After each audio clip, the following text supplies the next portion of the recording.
Dando sequência às nossas entrevistas com os candidatos ao governo do estado de São Paulo, hoje nós temos a honra de receber aqui nos estúdios do Alpha Channel o candidato pelo PT, Luiz Marinho. Candidato, seja muito bem-vindo aqui à nossa casa.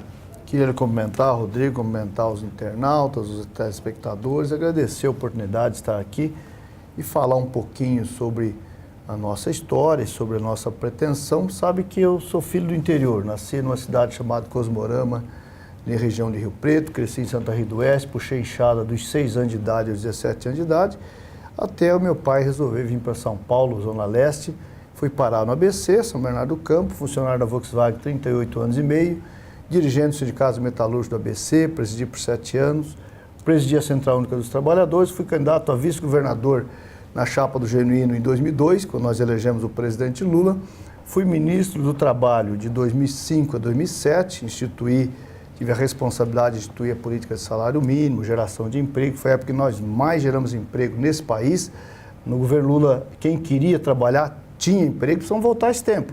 E fui ministro da Previdência de março de 2007 a junho de 2008, quando saí para ser candidato a prefeito em São Bernardo do Campo. Junho de 2008 eu tinha 3% de intenção de votos, meus adversários um tinha 38, 26, mas graças a Deus saí vitorioso, 8 anos de prefeito e agora candidato a governador.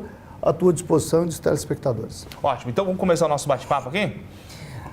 Candidato, gostaria que para a gente começar, o senhor dissesse um pouco para a gente sobre como é a visão do PT, né? Como que é, falasse um pouco sobre o PT. Eu acredito que muitos dos nossos espectadores já conhecem, mas há aqueles que não conhecem, se pudesse dar um pouco mais de informações. E como que é a visão política do partido?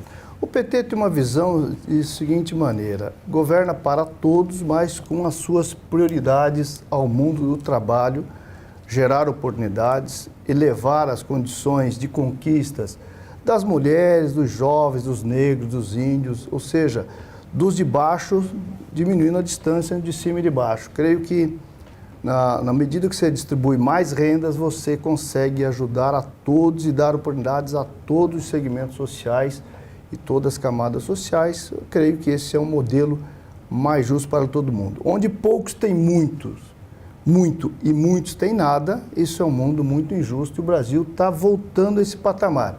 É preciso a gente retomar o patamar onde todos tinham oportunidade. Bom, dentre tantos os partidos, o que o motivou então a escolher, a sua escolha pelo PT, é a visão do partido? Na verdade foi uma coisa natural. Eu vim da roça, entrei na Volkswagen, entrei em 78 na Volkswagen, justo no turbilhão ali da retomada da organização do movimento sindical, crescimento, luta contra a ditadura militar. O próprio tem uma herança aqui de 5 pontos aqui, de uma cicatriz de cacetete da polícia militar, na época, enfrentamento à ditadura, enfim.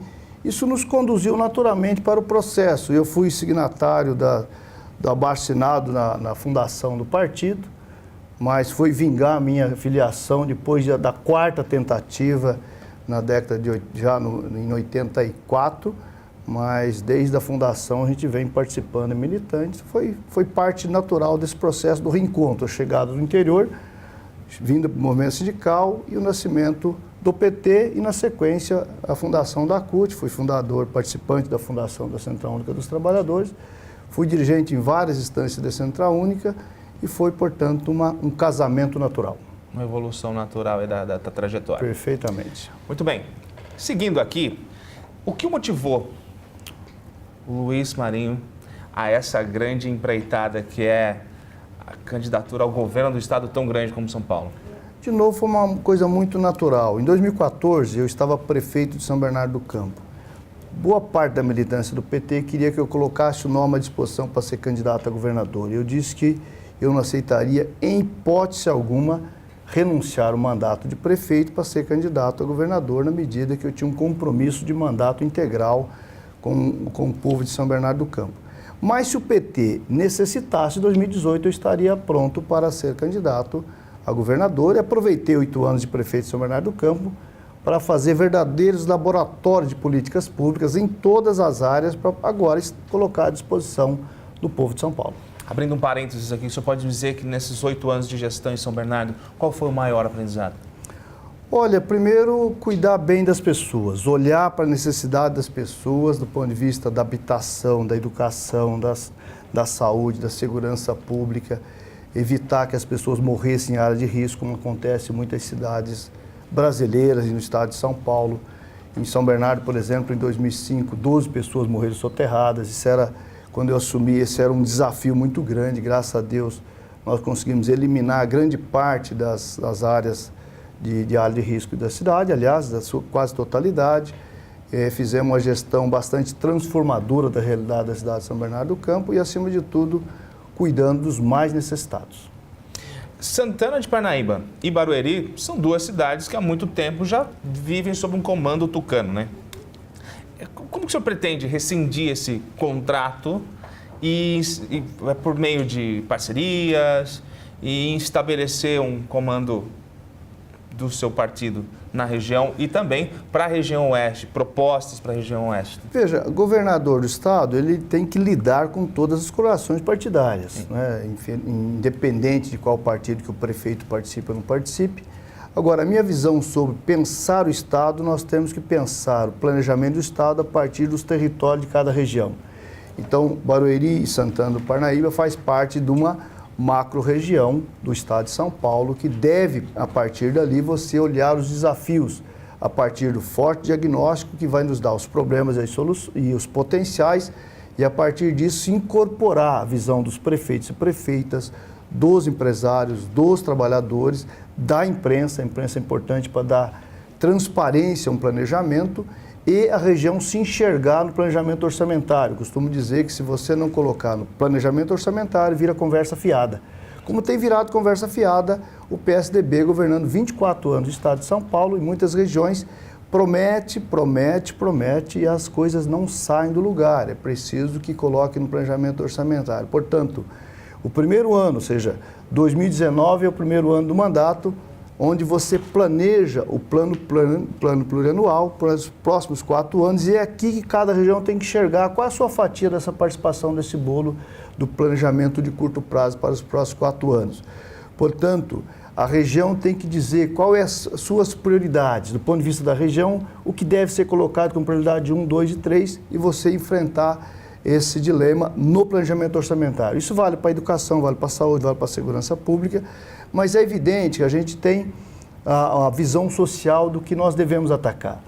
Educação é um dilema no estado de São Paulo. Se você agora acabou de sair o IDEB do estado, o estado de São Paulo recuou mais 3 ou 4 posições.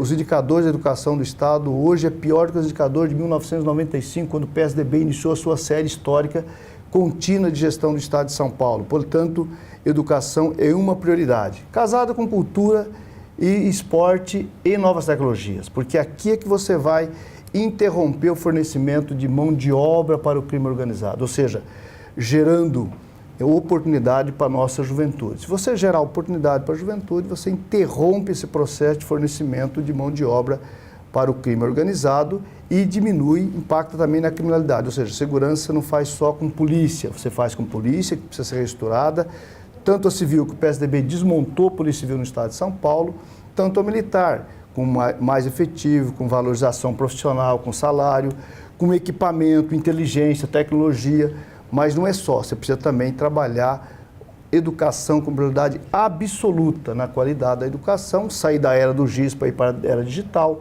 mudar a cara das escolas, que tem mais cara de cadeia do que cara de escola. A escola tem que ser um espaço agradável, acolhedor, conquistador dessa juventude, para evitar a evasão escolar que está acontecendo em grande massa na rede estadual e, acima de tudo, combinar isso com esporte, com cultura, que dá muita eficiência no processo de aprendizado da garotada. Fiz isso em São Bernardo do Campo. A experiência fantástica de aproveitamento e de evolução dessa garotada. A questão da valorização do professor também, que a gente não pode... E o compromisso de, em 4 anos, dobrar o piso salarial da rede estadual de professores para você conquistar mais talento que queira ser professor. Sim. Hoje, muita gente já, é uma função que eu não quero, esse é o último caso. Portanto, isso é importante para a gente dar a volta por cima desse processo. Agora, uma pergunta que vem dos nossos espectadores da região. Existe algum projeto para a despoluição do rio Tietê? Aliás, o Rio Tietê é uma vergonha, né? Uma vergonha, isso é verdade. é um mico internacional, porque quantos bilhões se gastou com financiamento do Japão e você não tem nenhum indicador de diminuição da despoluição do Rio Tietê. Aqui falta comando, aqui falta fazer a Sabesp fazer o seu papel. A Sabesp nem parece uma empresa pública, porque ela está mais preocupada em dar responder ao lucro de dividendos na Bolsa de Valores de São Paulo e de Nova York do que propriamente cuidar. Primeiro, do desperdício de água. A rede da Sabesp tem 31,2% de desperdício.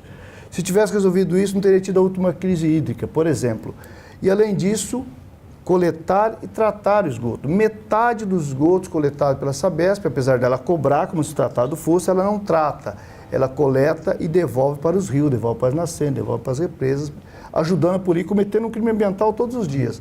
Portanto, aqui no meu governo, a Sabesp, os investidores, não terá dividendos enquanto não cumprir a sua função, ou seja, tornar eficiente a rede e fazer efetivamente o processo de poluição dos rios, em especial o Rio Tietê. Agora, candidato, o nosso tempo está esgotando. A última pergunta, antes do senhor ter o tempo para falar direto com os eleitores aqui da região. Qual seria a sua estratégia para lidar de maneira eficiência na gestão do Estado por um todo? Primeiro, você planejar o Estado. O PSDB provou que ele não planeja. Por exemplo, esses dias eu estive em Rio Claro. Tem um fórum em construção há 8 anos. Não é uma obra complexa, um fórum é como construir um prédio. E equipar esse prédio, ponto, está resolvido. 8 anos construindo um fórum. Se você vai em Piracicaba construir hospital, mas ele não funciona. Ou seja, tem que construir prédio, tem que equipar. E, na verdade, na saúde, mas hoje tem que equipar os prédios construídos do que propriamente construir novos prédios, de forma planejada e de forma a partilhar a gestão com as cidades em cada região, com os conselhos de gestores, com conselhos usuários, enfim, você colocar o Estado mais próximo da população. No meu governo, o Estado estará presente na vida da juventude, das crianças, das pessoas, a partir de políticas públicas efetivas, trabalhado em cada região, com os prefeitos trabalhando no processo de governança regional. Então, aproveito aqui para mandar um abraço para o meu amigo Elvis, prefeito de Santana do Parnaíba, dizer que eu, governador, nós vamos chamar o conjunto dos prefeitos para discutir a integração de modalidade de transporte, integração de tarifa, a despoluição dos rios, o conjunto das tarefas que tiver regionalmente, nós queremos o processo de participação da sociedade de maneira efetiva. Agora sim, então, candidato, 1 minuto e meio para mandar um recado para os eleitores aqui de Santana de Parnaíba e Barueri. Deixa eu só ver com a direção, 1 minuto e meio, 2? Cabe 2 minutos, então. Fica à vontade. Quero me dirigir a vocês que estão nos assistindo para pedir o seu voto, votar no time do Lula. Você sabe, no governo Lula, eu fui ministro do presidente Lula, com muita honra, onde todos queriam trabalhar, tinham trabalho, tinham empregos. E nós precisamos voltar a esse momento. Portanto, eu peço o seu voto no nosso time. Nós mostramos que nós sabemos fazer. Nós fizemos melhor. Vou cuidar de São Paulo como Lula cuidou do Brasil. Mais que isso, nós vamos gerar oportunidade a partir de investir em educação, a partir de gerar empregos.